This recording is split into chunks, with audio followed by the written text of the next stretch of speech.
اعوذ باللہ من الشیطان الرجیم بسم اللہ الرحمن الرحیم ما کان اللہ، اللہ تعالیٰ ایسا نہیں ہے، لیذر المؤمنین، کہ مومنوں کو چھوڑ دے، علی ما انتم علی، اس حالت میں کہ جس پر تم ہو اے منافقین، حتی یمیز الخبیث من الطیب، یہاں تک کہ اللہ تعالیٰ جدا کر دے خبیث اور ناپاک کو پاک اور طیب سے۔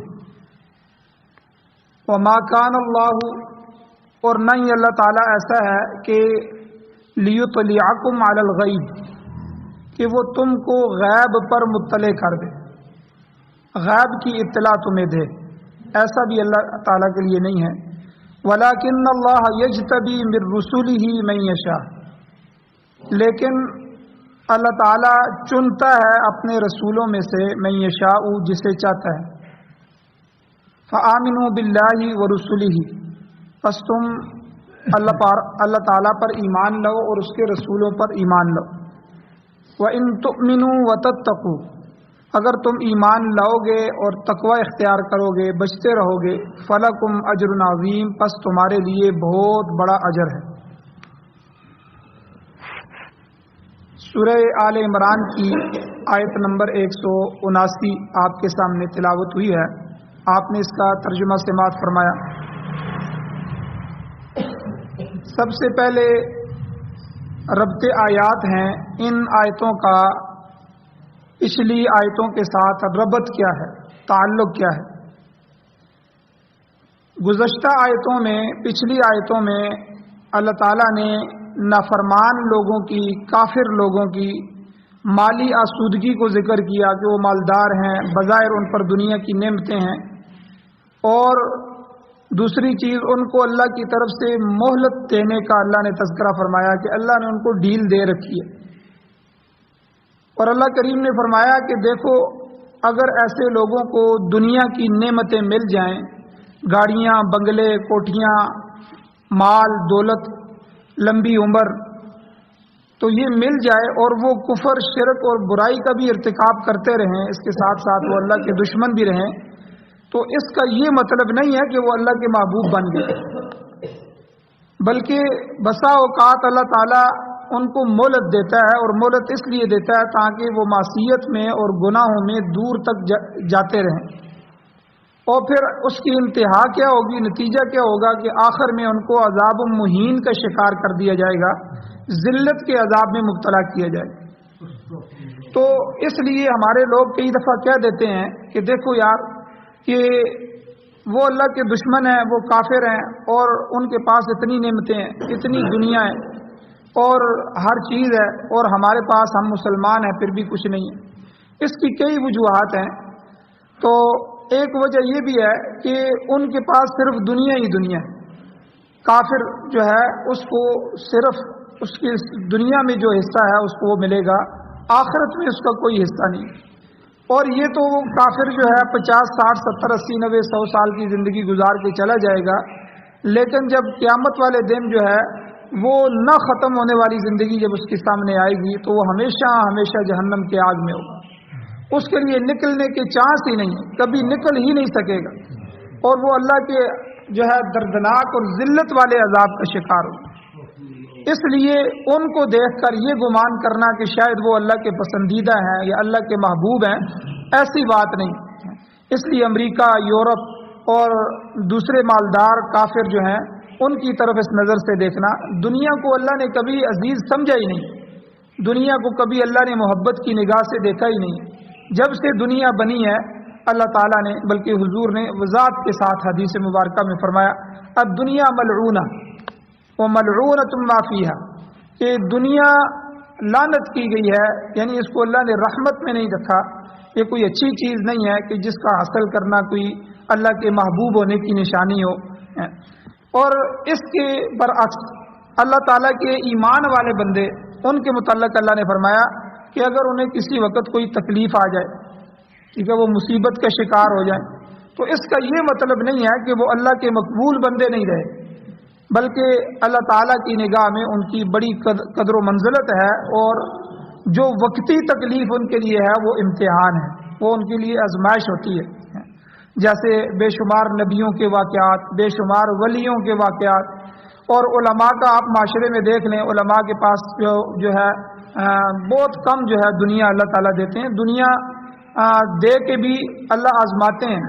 تو دنیا بہت زیادہ ہو جائے تو تب بھی بندہ جو ہے وہ غفلت کا شکار ہو جاتا ہے، بعض دفعہ گمراہیوں کا شکار ہو جاتا ہے، بعض دفعہ غلط کاریوں کا سبب بن جاتا ہے. تو اس لیے اللہ تعالیٰ اکثر جو ہے وہ اپنے نیک لوگوں کو اس سے پاک ہی رکھتے ہیں. تو اس لیے نبیوں یا ولیوں یا علماء کا یا نیک لوگوں کا دنیا نہ ملنا، یا مالی حالات سے کمزور ہونا، یا کسی تکلیف میں مبتلا ہونا، یا وقتی طور پر مصیبت کا شکار ہو جانا، تو یہ اس کی علامت نہیں ہے کہ یہ اللہ کے مقبول نہیں رہے. اس لیے دنیا کو سامنے رکھ کے، اس کو معیار بنا کے کسی کو اچھا سمجھنا یا کسی کو برا سمجھنا، یہ اس کی علامت نہیں ہے، بلکہ اچھائی اور برائی، نیکی اور گناہ کے ساتھ. تو یہ تو پچھلی آیتوں میں اللہ تعالیٰ نے تفصیل کے ساتھ بیان فرمایا. اور پہلے یہ بھی بیان ہو چکا ہے کہ غزوہ احد میں یہ واقعہ وہ غزوہ احد والا ہی چل رہا ہے، کیونکہ بیچ میں رمضان المبارک آ گیا اور رمضان کے درس ہوئے، تو اسی کا تسلسل آگے انہی آیات میں چل رہا ہے، اور بہت ساری عبرت اور سبق کی باتیں اللہ تعالیٰ نے ان آیات میں ہمارے لیے بیان فرمائی. تو یہاں پہلے بیان ہو چکا ہے کہ غزوہ احد میں جو مسلمانوں کو شکست ہوئی، اس شکست کی وجہ اللہ کی ناراضگی نہیں تھی، بلکہ اس کی بہت سی حکمتیں تھیں، جن میں سے کئی حکمتیں اللہ نے پیچھے آیات میں بیان فرمائی. تو یہ جو روافض اور شیعہ ہیں وہ صحابہ پر الزام لگاتے ہیں نعوذ باللہ کہ دیکھو ان کو شکست ہوئی اور جو ہے وہ اس طرح ہو گئے اور اس طرح ہو گئے. آگے اللہ تعالیٰ نے آخر میں فرما دیا کہ ان سے جو کچھ بھی لغزش ہوئی بظاہر ہم نے سب کو معاف کر دیا، اور کوئی ایسی بات نہیں ہے کہ وہ میرے محبوب پیغمبر کے محبوب صحابہ ہیں. اللہ تعالیٰ نے پھر ان کا اکرام کیا اور ان کی عزت اور عظمت کو قرآن مجید میں انہی آیات کے اندر آگے اللہ نے بیان فرمایا. تو اس لیے ایک حکمت یہ بھی تھی کہ اللہ تعالیٰ مومنوں کے دلوں کا امتحان لینا چاہتا ہے، ان کے اخلاص کو ظاہر کرنا چاہتا ہے. تو اللہ نے کیا فرمایا کہ وَلِيُمَحِّصَ مَا فِي قُلُوبِكُمْ، یہ الفاظ ذکر ہوئے ہیں کہ اللہ تعالیٰ جو کچھ تمہارے دلوں میں ہے اس کو ظاہر کرنا چاہتے ہیں. آپ دیکھیں ابراہیم علیہ السلام اللہ تعالیٰ کے خلیل تھے، اللہ کے پیارے تھے، لیکن بڑے بڑے امتحانوں میں ان کو گزارا گیا، بڑے بڑے امتحان آئے. اور اللہ تعالیٰ نے قرآن مجید میں فرمایا وَإِذِ ابْتَلَىٰ إِبْرَاهِيمَ رَبُّهُ بِكَلِمَاتٍ فَأَتَمَّهُنَّ، کہ جب ابراہیم علیہ السلام کو ان کے رب نے آزمایا بڑے بڑے امتحانوں سے تو وہ پورے نکلے. فَأَتَمَّهُنَّ، انہوں نے 100/100 نمبر لیے، یعنی مکمل ہو گئے امتحان. تو یہ امتحان کیوں ہوئے؟ حالانکہ وہ اللہ کے خلیل تھے، اللہ تو جانتا تھا یہ نیک لوگ ہیں، یہ میرے ہیں اور یہ خلیل اللہ ہیں، لیکن ان کا امتحان کیوں ہوا؟ تو علماء نے یہ حکمت بھی لکھی ہے کہ ان کا امتحان لوگوں کے سامنے ابراہیم علیہ السلام کی خلیلیت کو لانا تھا کہ دیکھو میں ویسے نہیں کہتا کہ یہ میرے دوست ہیں، میں اگر ان پر امتحان بھیجتا ہوں تو یہ اس میں میری طرف نظر کرتے ہیں، میری طرف توجہ کرتے ہیں اور اس میں کامیاب ہوتے ہیں. تو اس لیے کسی آدمی، کسی ایمان والے پر امتحان آ جانا یہ کوئی ایسی بات نہیں ہے. اس امتحان میں بھی اللہ کا نام لیتا رہے، اللہ کی طرف متوجہ رہے، اللہ سے مانگتا رہے، یہ اس کے ایمان کی کامل ہونے کی دلیل ہے. تو اس لیے غفلت کا شکار ہو جانا یا مالداری میں اللہ کو بھول جانا اور تنگی میں بھی اللہ کو بھول جانا، یہ ایمان والے کی ایمان کی نشانی نہیں. ہر حال میں ایمان والا اللہ کی طرف توجہ کرتا ہے اور اللہ تعالیٰ کو یاد رکھتا ہے. یہ حالات آتے جاتے رہتے ہیں، یہ وقتی ہوتے ہیں، اور یہ بڑے بڑے لوگوں پر، پیغمبروں پر آئے اور دنیا داروں پر بھی حالات آتے ہیں. تو اس لیے جو ہے ان حالات سے گھبرانا نہیں. ایمان والا ہر حالت میں اللہ تعالیٰ کی تعریف کرتا ہے، الحمدللہ علی کل حال. ہم ہر حال میں اللہ کا شکر ادا کرتے ہیں، کیونکہ ہر بڑی حالت چھوٹی حالت سے اچھی ہوتی ہے. ایک آدمی ہے، زیادہ سے زیادہ اس کی حالت یہ ہو جائے گی کہ اس کے پاؤں کے جوتے بھی نہیں خرید سکے گا، تو وہ اس سے کم تر حالت کو دیکھے کہ اللہ آپ نے کئی آدمی ایسے ہیں جن کو پاؤں ہی نہیں دیے، معذور بنا دیا، تو میرے پاس جوتے نہیں ہیں، کوئی بات نہیں ہے، آپ نے مجھے پاؤں تو دیے ہیں، میں چل کے جا سکتا ہوں، آپ نے مجھے محتاج تو نہیں فرمایا. اس پر بھی اللہ کا شکر ادا کیا. تو اس لیے ہر گری ہوئی حالت جو ہے وہ اگلی حالت سے بہتر ہوتی ہے. تو اس لیے علماء نے لکھا ہے کہ دنیا کے مقابلے میں جو ہے وہ اپنے سے کم تر لوگوں کو دیکھے کہ اللہ نے مجھے گھر دیا اپنا. کئی لوگ ایسے ہیں جن کا اپنا گھر بھی نہیں ہے, کرائے پہ رہ رہے ہیں, اور ان کا ساری آمدن جو ہے وہ بجلی گیس کے بلوں میں اور کرایوں میں خرچ ہو جاتی ہے. مجھے اللہ نے اپنا گھر عطا فرمایا, یہ بھی اللہ کی بڑی نعمت. اور تنگی آ گئی ہے تو کیا ہے, چند دنوں کی بات ہے, اللہ پھر آسانی فرمائیں گے. اور اگر نہیں بھی آسانی ہوئی تو یہ تو دنیا گزرگاہ ہے, مسافر خانہ ہے, یہ تو میں نے آگے جانا ہے, میں تو اپنے کام میں لگا رہوں گا جو اللہ نے مجھے کہیں. تو اس لیے ابراہیم علیہ السلام کے جو امتحانات آئے یا دوسرے انبیاء کے آئے, وہ لوگوں کے سامنے ان کا مستحق ظاہر کرنا تھا. جیسے کوئی استاد یا پرنسپل ہوتا ہے, وہ اپنے لائق شاگرد کا لوگوں کے سامنے امتحان کئی دفعہ لیتا ہے, کھڑا کرتا ہے, اچھا بیٹا یہاں سے سناؤ. تو حالانکہ اسے پتا ہوتا ہے کہ یہ میرا شاگرد لائق ہے, لیکن وہ لوگوں کے سامنے اس کی صلاحیت کو ظاہر کرنا چاہتا ہے کہ دیکھو میں اس کو ویسے ہی قریب نہیں رکھتا, میں ویسے ہی اس کو نوازتا نہیں ہوں, بلکہ اس لیے نوازتا ہوں کہ یہ اس لائق ہے.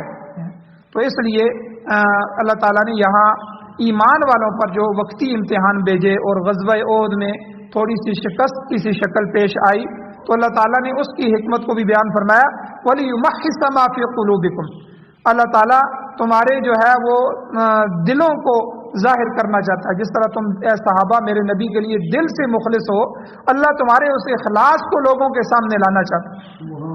تو کون نبی کو چھوڑ کے بھاگتا ہے, کون نبی کے ساتھ رہتا ہے. تم نے جو ہے زخمی حالتوں میں بھی اللہ کے نبی نے کہا کہ ہم نے کافروں کا پیچھا کرنا ہے, تم اس حالت میں بھی کہ جب تمہارے ہاتھ لٹک رہے تھے, تمہارے جسم سے خون بہ رہا تھا, اللہ کے نبی کے حکم پر پروانہ وار دیوانہ وار تم لپکے ہو, اور حضور علیہ السلام کے ساتھ کافروں کا تعاقب کیا. تو آج کے درس میں اللہ تعالیٰ نے مسلمانوں کو جو نقصان پہنچتا ہے اس کی تکوینی حکمت بیان فرمائی کہ اللہ کے ہاں یہ کیوں ہوتا ہے. اور وہ یہ ہے کہ اللہ تعالیٰ مخلص مومنوں اور منافقوں کے درمیان واضح امتیاز پیدا کرنا چاہتا ہے. بعض لوگ ہوتے تو اپنے ہی ہیں, لگتے اپنے ہیں, ہوتے اپنے نہیں ہیں. ایک ہوتا ہے کہ اپنا ہونا, ایک ہوتا ہے اپنا لگنا. یہ دونوں میں فرق ہے. منافق اور مومن بظاہر دونوں کلمہ پڑھ رہے ہوتے ہیں, دونوں نمازیں پڑھ رہے ہوتے ہیں, دونوں کہتے ہیں ہم مسلمان ہیں. تو اللہ تعالیٰ نے یہاں اس کی تکوینی حکمت یہ بیان فرمائی کہ ہم صحابہ سے منافقوں کو جدا کرنا چاہتے ہیں تاکہ پتہ چل جائے کون خالص مومن ہے اور کون منافق ہے. اس کا فائدہ کیا ہوگا؟ اس کا فائدہ یہ ہوگا کہ پکے سچے مسلمان منافقین کی سازشوں سے اپنا دفاع کر سکیں, کیونکہ ان کو تو پتہ نہیں ہوگا یہ بندہ تو منافق ہے. تو جب اس کا اظہار ہوگا تو وہ اپنے آپ کو ان سے بچائیں گے, ان کی مجلسوں سے بچائیں گے, ان کے جو نقصان دینے کا ڈنگ ہے اس سے اپنے آپ کو بچائیں گے. چنانچہ ان آیات میں اللہ تعالیٰ نے کیا ارشاد فرمایا؟ اللہ کہتے ہیں ما کان اللہ لیذر المؤمنین, اللہ تعالیٰ ایسا نہیں ہے کہ وہ چھوڑ دے ایمان والوں کو علی ما انتم علیہ, اس حالت پر جس پر تم ہو. منافقین کو کہا کہ جس طرح تم ہو اسی پر ایمان والوں کو بھی چھوڑ دے. نہیں, حتی یمیز الخبیث من الطیب, یہاں تک اللہ ناپاک کو پاک سے علیحدہ کر دے. اللہ تعالیٰ کو یہ پسند نہیں ہے کہ خالص مومن اور منافق آپس میں ملے جلے رہیں, بلا امتیاز چلتے رہیں. جو لوگ ایماندار ہیں اور اپنے فکر کے لحاظ سے بھی, ذہن کے لحاظ سے بھی اور عمل کے لحاظ سے بھی پاک ہیں, وہ فکری, ذہنی اور عملی لحاظ سے جو ناپاک لوگ ہیں ان کے ساتھ کیسے اکٹھے رہ سکتے ہیں؟ انہیں تو بہرحال ممیز ہونا ہوگا, جدا ہونا ہوگا. تو یاد رکھیں یہ جو بد عقیدہ ہونا ہے, عقیدے کا خراب ہونا, کفر, شرک, نفاق, یہ گندگی ہے, یہ گندگی ہے. قرآن پاک نے صاف طور پر سورہ توبہ میں فرمایا انما المشرکون نجس, مشرک جو ہیں یہ بلا شبہ پکی بات ہے یہ پلیت ہے, ناپاک ہے. اس لیے ان کو کہا کہ یہ مسجد حرام ولا یقرب المسجد الحرام, مسجدوں کے قریب بھی نہ آئیں, کافر مسجد میں داخل نہ ہو, جو ہے مسجد حرام سے ان کو منع کر دیا گیا. اسی طرح اللہ تعالیٰ نے منافق کو بھی ناپاک فرمایا. مگر مومن کی شان یہ ہے, یاد رکھیں کہ مومن آدمی جب ناپاک ہوتا ہے جنابت کی حالت میں, تو جنبی ہونے کی حالت میں بھی وہ دراصل ناپاک نہیں ہوتا. حضور علیہ السلام نے فرمایا المؤمن لا ينجس, مومن کبھی نجس نہیں ہوتا, اس کی روح ہمیشہ پاک رہتی ہے. وقتی طور پر اس کا جسم یعنی ظاہر ناپاک ہو جاتا ہے، وہ غسل جو اس پر فرض ہو جاتا ہے غسل کرے گا تو پھر پاک ہو جائے گا ظاہر بھی تو، لیکن اس کی جو روح ہے اندر ہے باطن وہ ہمیشہ اس حالت میں بھی ناپاک نہیں ہوتی. اسی لیے علماء نے یہ مسائل لکھے ہیں اور قرآن و سنت سے یہ مسائل ثابت ہیں کہ جب آدمی ناپاک ہو جائے، مرد ہو یا عورت ہو، ناپاکی کی حالت میں وہ دوسرے شخص کو سلام بھی کر سکتا ہے، تو یہ اسی لیے کر سکتا ہے کہ اس کا باطن پاک ہے. اور اسی طرح کسی سے مصافحہ کرے تو مصافحہ بھی کر سکتا ہے، اور لوگوں سے میل ملاپ بھی کر سکتا ہے، اور یہاں تک کہ اللہ کا ذکر بھی منع نہیں ہے، اللہ کا ذکر بھی کر سکتا ہے. نماز نہیں پڑھ سکتا، مسجد میں داخل نہیں ہو سکتا، قرآن پاک کو ہاتھ نہیں لگا سکتا، قرآن پاک کی تلاوت نہیں کر سکتا. یہ چند چیزیں منع ہیں چونکہ ظاہری ناپاکی ہے، جب تک غسل نہیں کرے گا تو وہ ظاہری پاکی نہیں ہوگی. لیکن باطن پاک ہوتا ہے، اللہ کا ذکر بھی اسے منع نہیں. تو اسی لیے یہ مسئلہ یاد رکھیں کہ جنبی مرد اور جنبی عورتوں کے مخصوص جو حالات ہوتے ہیں 8-10 دن جو ان پر آتے ہیں تو ان میں بھی ان کو نماز منع ہے، لیکن جو ہے جنبی مرد اور جنابت والی عورت جو ہے وہ اللہ کا ذکر کر سکتی ہے. تو بلکہ علماء نے لکھا ہے کہ جو ہے اس کی عادت ڈالے عورت، کیونکہ 8-10 دن ہوتے ہیں، 8-10 دن میں عادت خراب بھی ہو سکتی ہے. نمازیں چونکہ 5-7 دن 8 دن نہیں پڑے گی تو ہو سکتا ہے اس کی عادت چھوٹنے لگے. تو مصلی پہ بیٹھ کے اپنا وقت جب آئے تو اللہ کا ذکر کر لے، تسبیحات کر لے، تاکہ وہ مصلی والی عادت پختہ رہے، وہ چھوٹے نہیں. تو قرآن کی وہ آیتیں جو بطور دعا ہیں، جیسے آپ دیکھیں قرآن میں ربنا کے ساتھ جتنی بھی دعائیں ہیں، ربنا ظلمنا انفسنا، یہ قرآن کی آیتیں بھی ہیں اور دعائیں بھی ہیں، حدیث میں بھی آئے ہیں. اور اسی طرح ربنا آتنا فی الدنیا حسنہ، قرآن بھی ہے اور دعا بھی ہے. اور اسی طرح ربنا لا تزغ قلوبنا، یہ جتنی بھی دعائیں ہیں تو جنابت کی حالت میں آدمی ان کو بطور دعا پڑھ سکتا ہے، دعا کی نیت سے، قرآن کی تلاوت کی نیت سے نہیں، بلکہ چونکہ یہ دعائیں بھی ہیں، اللہ کا ذکر بھی ہے، اس لیے اس کو دعا کے طور پہ پڑھ سکتا ہے. اسی طرح قرآن کی وہ آیتیں جو بطور دم یا بطور وظیفہ کی جا سکتی ہیں، جیسے آیت الکرسی ہے، وہ قرآن کی آیت بھی ہے اور رات کو سونے سے پہلے یا مخصوص اوقات میں بندہ اس کو حفاظت کے لیے بھی پڑھ سکتا ہے. تو اس لیے حفاظت کے نیت سے بطور دعا، بطور ذکر، بطور دم جو ہے وہ اس کو پڑھ سکتے ہیں، اس میں کوئی حرج نہیں ہے. تو اس کی وجہ کیا ہے کہ مشرک، کافر، منافق جو ہے، یہ بد عقیدہ والے لوگ جو ہیں، یہ اندر سے بھی باطن بھی ان کا ناپاک ہوتا ہے، ظاہر بھی ناپاک ہوتا ہے. لیکن ایمان والے کا ظاہر تھوڑی دیر کے لیے اگر ناپاک ہوتا ہے جنابت کی وجہ سے، لیکن اللہ نے اس کے باطن کو ہمیشہ پاک رکھا ہے. تو اس حدیث کا مطلب بھی یہ ہے کہ حضور نے جو فرمایا المؤمن لا ينجس، مومن کبھی نجس نہیں ہوتا، اس کا مطلب یہ ہے کہ وہ اس حالت میں بھی ناپاک نہیں ہوتا باطنی طور پر، اور وہ اللہ کا ذکر کر سکتا ہے کیونکہ اس کی روح میں ایمان اور توحید بری ہوئی ہے. یہ ایمان اور توحید جو ہے یہ ناپاک نہیں ہوتی، اس لیے آدمی جو مومن ہے وہ باطنی طور پر ہمیشہ پاک رہتا ہے. بہرحال اللہ تعالیٰ کی یہ تکوینی حکمت ہے کہ وہ مخلصین کو، مؤمنین کو منافقین سے الگ کر دے. یہاں پر ایک سوال پیدا ہوتا ہے کہ کیا یہ ضروری تھا کہ اللہ تعالیٰ مسلمانوں کو شکست دے کر ہی منافقوں سے ممتاز کر دے؟ کیونکہ شکست کے ذریعے یہاں اللہ نے غزوہ احد میں ایمان والوں کو جدا کیا ہے، سامنے کیا ہے، تو کیا یہ ضروری تھا؟ حالانکہ وہ اللہ مالک الملک ہے، وہ وحی کے ذریعے بھی منافقوں کی نشاندہی کرنے پر قادر تھا، وہ وحی بھیج دیتے، وحی کے ذریعے بتا دیتے. تو بعض دیگر موقعوں پر اللہ تعالیٰ نے وحی کے ذریعے بتلایا بھی ہے کہ فلاں فلاں آدمی منافق ہے. سورہ توبہ میں اس کی مثالیں موجود ہیں، قرآن مجید میں اللہ نے آیات فرمائی.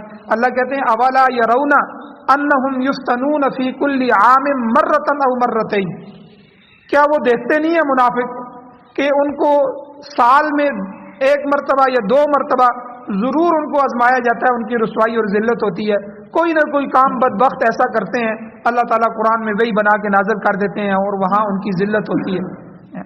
تو اللہ تعالیٰ نے خود فرمایا کہ اس سے پتہ چلتا ہے کہ کون کون منافق ہے. تو بعض منافقین کے متعلق بالکل واضح آیات بھی نازل ہوئی ہیں، مگر یہ لوگ ایسے بدبخت تھے، پھر بھی نہ اپنے نفاق کا اقرار کرتے تھے، نہیں بھائی ہم تو منافق نہیں ہیں، اور نہ توبہ کرتے تھے.